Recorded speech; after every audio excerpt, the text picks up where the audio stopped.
बिजनौर में फिर टूटा मालन नदी का तटबंध। तटबंध टूटने से ग्रामीणों में मचा हड़कंप। आसपास के कई गांवों में मंडराया बाढ़ का खतरा। खेतों में आए पानी ने बढ़ाई किसानों की चिंता। बिजनौर में बाखरपुर हमीदपुर के पास मालन नदी का तटबंध एक बार फिर टूट गया, जिससे करीब 1 दर्जन गांवों में बाढ़ का खतरा मंडरा रहा है। तटबंध टूटने की सूचना मिलते ही सिंचाई विभाग की टीम मौके पर पहुंची और क्षतिग्रस्त हिस्से की मरम्मत के काम में जुट गई। इन सब के बीच नदी का पानी तेजी से खेतों में फैलना शुरू हो गया है। इन तस्वीरों में आप देख सकते हैं कि मालन नदी का बहाव तेज होने की वजह से तटबंध का यह हिस्सा क्षतिग्रस्त हो गया है, जिसकी वजह से पानी का तेज बहाव आसपास के खेतों में जाता दिखाई दे रहा है। इन 2 तस्वीरों में आप देखिए, एक तस्वीर रात की है और दूसरी तस्वीर सुबह की। आप देख सकते हैं कि कैसे तटबंध को चीरता हुआ मालन नदी का पानी बल्लियों के बीच से होकर गुजर रहा है। जैसे ही सिंचाई विभाग को इसकी सूचना मिली तो फौरन ही इसकी मरम्मत का काम शुरू करा दिया गया। रात को ही बड़ी तादाद में कई मजदूरों को लगाया गया।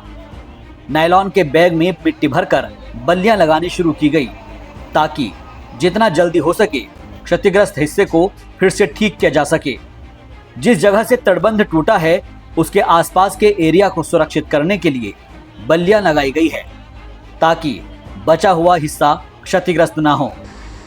लेकिन सुबह होने तक मालन नदी के पानी का बहाव और तेज हो गया, जिससे तटबंध को और नुकसान पहुंचा। दरअसल पहाड़ों पर हो रही तेज बारिश और उत्तराखंड के कई हिस्सों में आई प्राकृतिक आपदा के बाद से मालन नदी के पानी का बहाव तेज हो गया है। तटबंध के दोबारा टूटने से ग्रामीणों में एक बार फिर से चिंता बढ़ गई है। सिंचाई खंड अफजलगढ़ के अधिशासी अभियंता अवधेश शर्मा के मुताबिक तटबंध को बचाने के लिए बालू और नायलॉन के बैग में मिट्टी भरकर रखी गई थी। उन्होंने आरोप लगाया कि कुछ ग्रामीणों ने अपने हाथों से ही कुछ बोरियों को हटा दिया, जिसकी वजह से पानी का रिसाव शुरू हो गया। अभियंता शर्मा का कहना है कि टीम मौके पर सक्रिय है और जल्द ही पानी के तेज बहाव को नियंत्रित कर दिया जाएगा। सिंचाई विभाग तटबंध की मरम्मत के लिए लगातार प्रयास कर रहा है। बिजनौर ब्रेकिंग न्यूज भी आपसे अपील करता है कि किसी तरह की अफवाह पर ध्यान न दें और सटीक जानकारी के लिए बिजनौर ब्रेकिंग न्यूज को अभी सब्सक्राइब करें, क्योंकि जो हिस्सा क्षतिग्रस्त हुआ है उसको जल्द ही ठीक करने की कोशिश की जा रही है। इसीलिए घबराने की जरूरत नहीं है।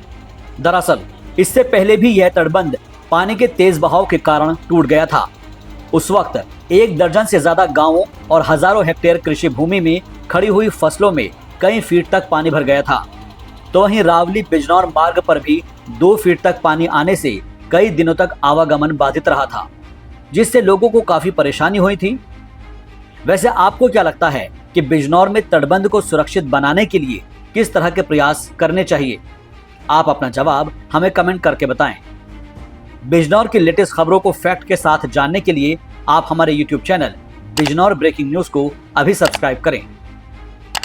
बिजनौर ब्रेकिंग न्यूज के लिए शाहबाज अहमद की रिपोर्ट।